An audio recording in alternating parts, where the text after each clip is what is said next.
Good morning everyone. हमने lesson start किया हुआ है किंग्स, फार्मर एंड टाउन्स। हम यहाँ तक पढ़ चुके हैं मौर्य साम्राज्य के बारे में कि क्या क्या सोर्स मिले हैं, कहाँ से हमें मौर्य साम्राज्य की नॉलेज मिली है। मौर्य साम्राज्य में हम चंद्रगुप्त मौर्य के बारे में पढ़ चुके हैं कि चंद्रगुप्त मौर्य मौर्य साम्राज्य का संस्थापक था। अब हम जो नेक्स्ट करेंगे, एक वर्ड आपको बिल्कुल शुरू में देखने को मिला था पियादसी, और पियादसी जो वो वर्ड था वो अशोक के लिए यूज़ किया गया था। अब हम अशोक के बारे में रीड करेंगे। अशोका वो the first ruler who inscribed his message to his subject. Subject यहाँ पर जो वर्ड यूज़ किया गया है वो प्रजा के लिए यूज़ किया गया है। And official on stone surface, natural rocks as well as polished pillar. कि एक अशोक जो फर्स्ट रूलर था जिसने अपनी प्रजा को संदेश देने के लिए और अधिकारियों को तो पत्थर के सरफेस पे उसने लिखना शुरू किया, जो कि एक नेचुरल रॉक चट्टान थी और उसके साथ साथ कुछ पॉलिश किए हुए पिलर थे। तो उनके ऊपर इसने राइट का काम किया था ताकि सारी जनता और अधिकारी समझ सकें। He used the inscription to proclaim what he understood to be धम। उसने जो भी लेख लिखे हैं, जो यूज़ किए हैं, वो धम के नाम से यूज़ किए हैं। उसने वो धम के बारे में लोगों को बताना चाहता था, समझाना चाहता था। दिस इंक्लूड रिस्पेक्ट, उस धम में उसने क्या क्या बातें कही हैं वो देखिए। This include respect towards Elder, कि अपने से बड़ों का सम्मान करें। जेन्योसिटी टूवर्ड्स ब्राह्मण, ब्राह्मणों का सम्मान करें।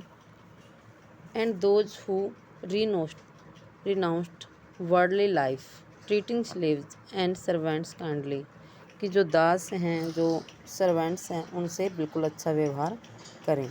And respect for religion and tradition other than one's own, धर्मों का आदर करें, एक दूसरे के जो ट्रेडिशन है, परंपराएं, उनका आदर सत्कार करें।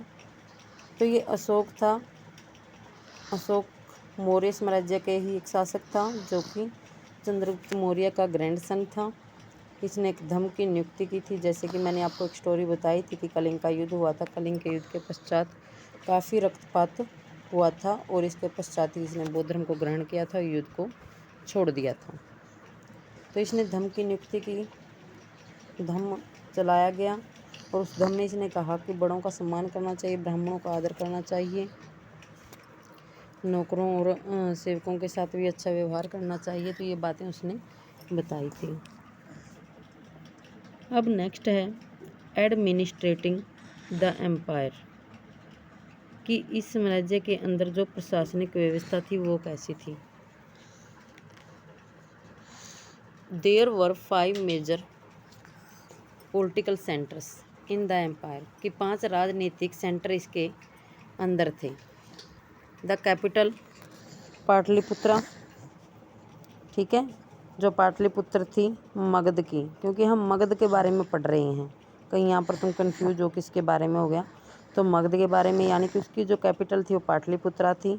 एंड द प्रोविंशियल सेंटर्स, और जो प्रांतीय केंद्र थे वो थे Taxila, Ujjain, Tosali and Suvarnagiri. All mention in Ashokan inscription, कि ये सारे के सारे हैं ना अशोक के इंस्क्रिप्शन पर अभिलेख थे। If we examine the content of these inscriptions, we find virtually the same message engraved everywhere from the present-day northwest frontier provinces of Pakistan to Andhra Pradesh frontier and Uttarakhand in India. Could the vast empire have had a uniform administration system, कि जो ये साम्राज्य है मगध वाला, इन्होंने बताया कि यहाँ से यहाँ, वहाँ से वहाँ, ये यहाँ फैला हुआ था। तो हिस्टोरियन थोड़ा सा डाउट इसके ऊपर इंक्रीज करते हैं, अराइज करते हैं कि इतना सारा साम्राज्य फैला था तो उसका एडमिनिस्ट्रेशन सिस्टम कैसा होगा, फिर क्या उसमें यूनिफॉर्म एकता होगी कि एक जैसा है वो सब जगह इतने सारे एरिया में। तो वो चीज़ें बताई हैं। एक इसने बताया है 5 पॉलिटिकल सेंटर्स थे, देखो कैपिटल पाटलिपुत्रा वो अलग चीज़ है, प्रोविंशियल सेंटर्स को हम देखते हैं तो तक्षशिला, उज्जैनी, तो साली, सुवर्णगिरी, ये तो चंद्रगुप्त मौर्य ने बनाए थे। एक जो पांचवा है जो ऐड कर दिया गया था कलिंग, कलिंगा बोलेंगे, तो वो अशोक ने ऐड किया था जीतकर। तो 4 किसने ये ऐड कर रखे थे? चंद्रगुप्त मौर्य ने। जो 5th वाला है वो किया था ऐड अशोक ने, उसका नाम कलिंगा था।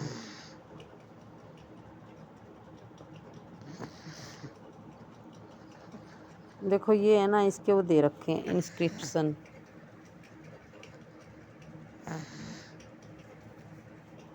नाम है इनके अलग अलग, गुजरा अभिलेख है, सांचिका है, उज्जैनी है, सुपारा है, गिरनार है। तो ये सारे के सारे इसके इंस्क्रिप्शन हैं अशोक के, उनके बारे में यहाँ पर बताया गया है। The region include within the empire were just too diverse. Imagine the contrast between the hilly terrain of Afghanistan and the coast of Odisha. हिली ट्रेन यानी कि जो अफ़गानिस्तान है वो पहाड़ी एरिया वाला इलाका है, और कोस्टल ऑफ उड़ीसा। तो इमेज करके देख रहे हैं कि किस तरह से इनके बीच में संबंध हो सकता है। तो आर्कोलॉजिस्ट इसके ऊपर थोड़ा सा ये डाउट क्रिएट कर रहे हैं कि इसमें बता दिया गया इंस्क्रिप्शन में कि हमारा साम्राज्य यहाँ से यहाँ तक फैला हुआ था, बट इसको देखकर हमें तो ये डाउट लगता है कि इस तरह से यूनिफॉर्म उन्होंने कैसे एडमिनिस्ट्रेशन को किया होगा। Communication along both land and riverine routes was vital होता है important for the extents of the empire. कि जो संचार प्रणाली थी यहाँ पर वो लैंड से भी होती थी, क्योंकि पहले स्थल मार्ग से और जल मार्ग 2 तरह से होती थी। Journey from the centres to the provinces could have taken weeks if not months. This meant arranging 4 provinces as well as protection for those who were on the move.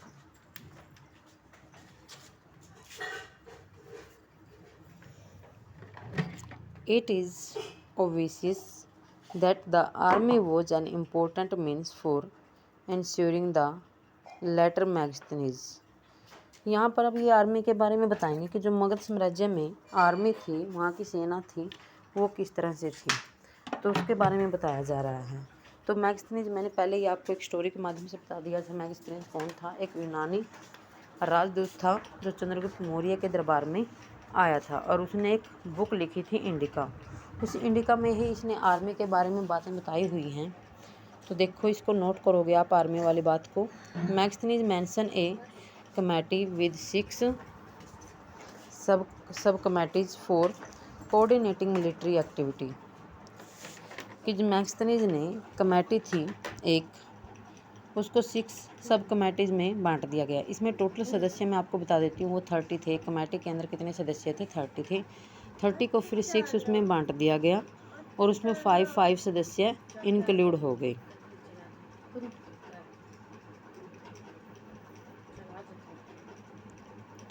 अब इसने जो 6 अलग अलग बताए हैं वो देखो। Of this 1 looked after the navy. तो नेवी था यानी कि जो जल सेना वाला कार्य था वो ये संभालते थे फर्स्ट वाले।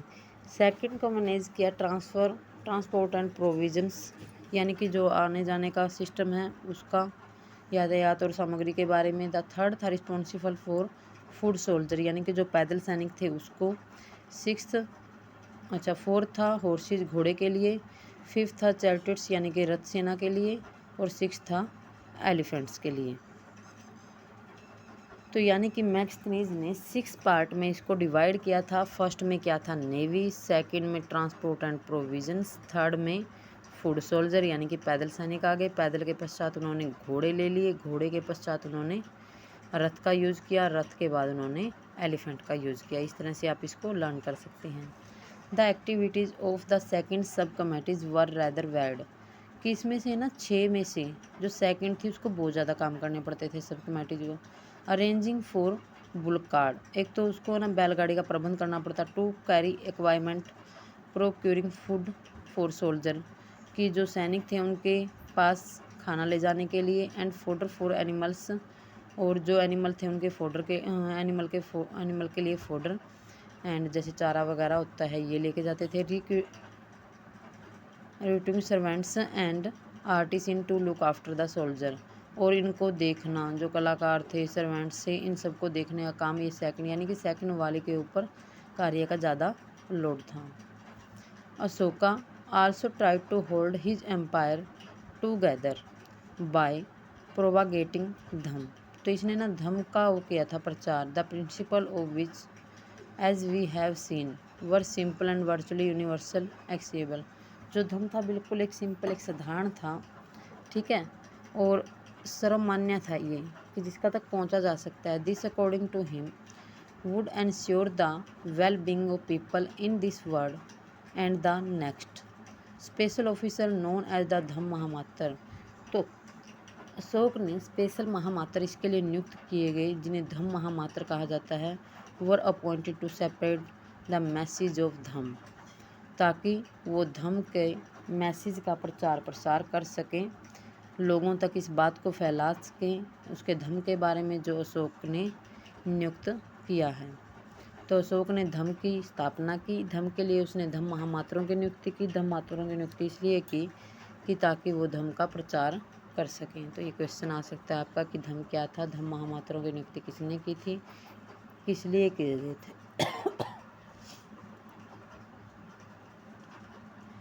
How important was the empire, कि जो एम्पायर थे वो शक्तिशाली क्यों थे।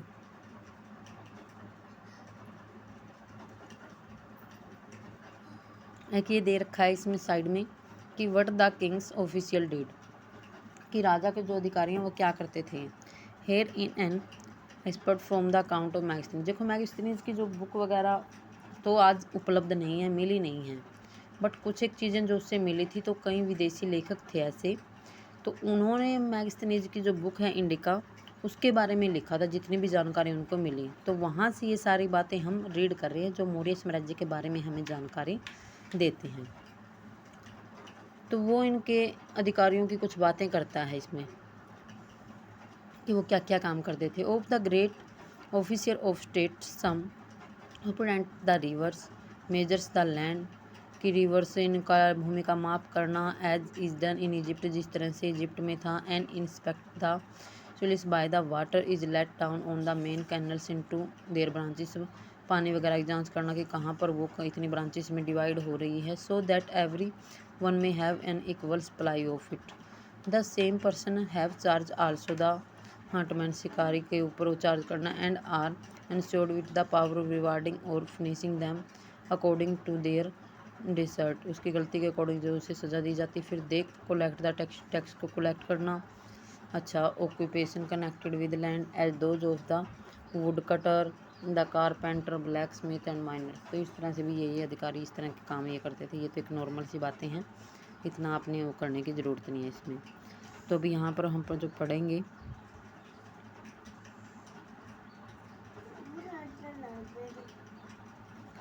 How important was the empire, कि किस तरह से साम्राज्य शक्तिशाली था।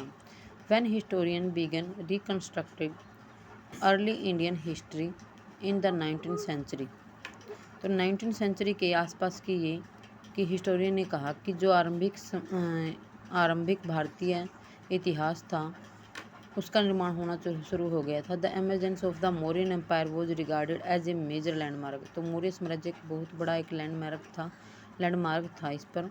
India was the under colonial rule, Bharat जब औपनिवेशिक शासन के अंतर्गत था, and was the part of the British empire, तो ये ब्रिटिश साम्राज्य का एक पार्ट था। 19 and early 20th century Indian historian found the possibility that there was an empire in early India, both challenging and exciting.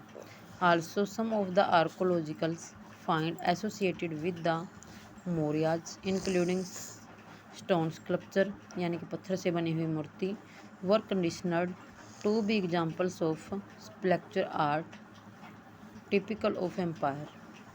Many of these historians found the message on Ashoka inscription very difficult.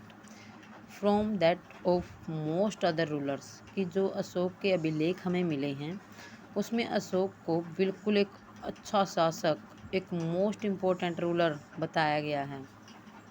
ठीक है, उसको काफ़ी powerful बताया गया है।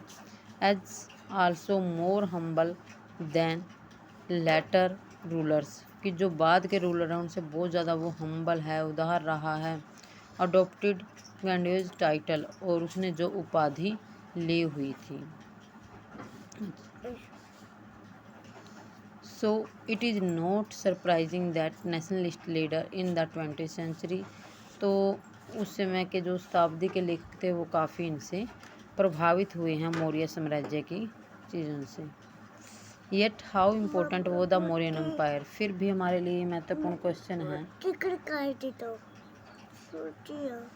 कि मौर्य साम्राज्य क्यों शक्तिशाली था। It lasted for about 150 years, which not a very long time in the vast span of the history of the subcontinent. Besides, if you look at map, you will notice the empire did not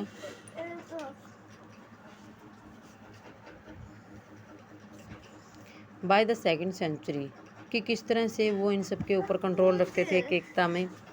kingdoms, new chiefdoms and kingdoms having several part of subcontinent, फिर जो second century थी उसमें इनका उद्भव हो चुका था। चिफडम्स यानी कि सरदारी थी जो, और किंगडम साम्राज्य के बारे में तो इनका उदय हो चुका था।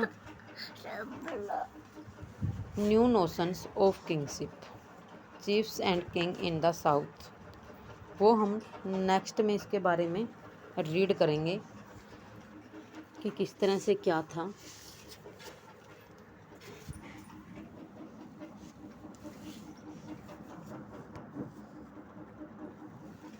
तो हमने इसमें पढ़ा कि मौर्य साम्राज्य के क्या क्या सोर्स थे जिससे हमें जानकारी मिली। फिर हमने अशोक के बारे में पढ़ा कि अशोक था एक राजा, उसने धर्म का प्रचार किया, धर्म की नियुक्ति की और उसके लिए धर्मा मात्र भी नियुक्त किए, क्योंकि फिर उसकी है ना बौद्ध धर्म में बहुत ज़्यादा आस्था हो चुकी थी और वो बिल्कुल भी किसी की हत्या नहीं करना चाहता था। उसने बहुत सारे अभिलेखों में ये भी लिखा है कि किसी पशु की हत्या मत करो। लोक कल्याण के कार्य के लिए इसने मनुष्यों के लिए, पशुओं के लिए हॉस्पिटल वगैरह भी बनवाए थे, यानी कि एक बहुत अच्छा शासक बन गया था। ये काफ़ी पावरफुल भी था, जो बाद के अन्य शासक आए उनसे बहुत ज़्यादा पावरफुल ये रहा है। तो इस तरह से अशोक ने अपने धर्म के प्रचार के लिए धर्म महामात्रों की नियुक्ति की थी। फिर इसमें जो उद्भव हो जाएगा वो हो जाएगा चीफ्स एंड किंग्स का। इन साउथ वाले एरिया में सरदार हैं जो और राजा हैं, फिर उनके बारे में हम पढ़ेंगे। देखो, the new kingdoms that emerge in the Deccan and the further south, ये दक्खन में और फर्दर साउथ की बात है। Including the chiefdoms of the Chola, Chera और पांड्या। तो चोल, चेर, पांड्या ये दक्षिण में हैं। इन तमिलकम, इनको तमिलकम कहा जाता है। The name of the ancient, अब इस तमिलकम में क्या क्या शामिल होता है। Ancient Tamil country which include parts of present day Andhra Pradesh and Kerala in addition to Tamil Nadu. तो ये चीज़ें इसके अंदर मतलब ये स्टेट इसमें शामिल थी। इनको तमिलकम कहा जाता था, आंध्र प्रदेश को, केरला को और तमिलनाडु को। Proved to be stable and prosper, तो इनकी समृद्धता काफ़ी फिर होती गई। तो यहाँ पर चीफ एंड चीफडम्स देखो, a chief is a powerful man, जो एक सरदार था वो काफ़ी शक्तिशाली था। हुज पोजीशन में और मे नॉट बी हाइटेड, उसकी पोजीशन उसके वंशानुक्रम भी हो सकती है और नहीं भी हो सकती। He drive support from his kinfolk, his function में include performing special rituals, leadership in welfare, वो क्या क्या मतलब उसके कार्य शामिल थे। जो धार्मिक अनुष्ठान उनमें शामिल था वो वारफेयर, युद्ध का मतलब नेतृत्व करता था। एंड आर्बिट्रेरी डिस्प्यूट, और इनको झगड़ों को सुलझाना ये इनका काम था। He receive gift from his subordinate, जो उनके सबऑर्डिनेट उनसे वो गिफ्ट लेते थे। Like kings who usually collect taxes and often distribute these amongst his porter, और जो कोलेक्ट इकट्ठा किया जाता था किंग के द्वारा उसको वो आपस में मतलब बांटते थे। Generally there are no regular armies and official in chiefdoms, कि सामान्यतः हम कह सकते हैं कि ये कोई रेगुलर आर्मीज ने आर्मी और ऑफिसर नहीं थे जो चिफडम यानी कि सरदार थे। तो हम आगे जो भी है नेक्स्ट में उसको करेंगे, तो यहाँ आप अच्छे से इसको रीड करें। ओके।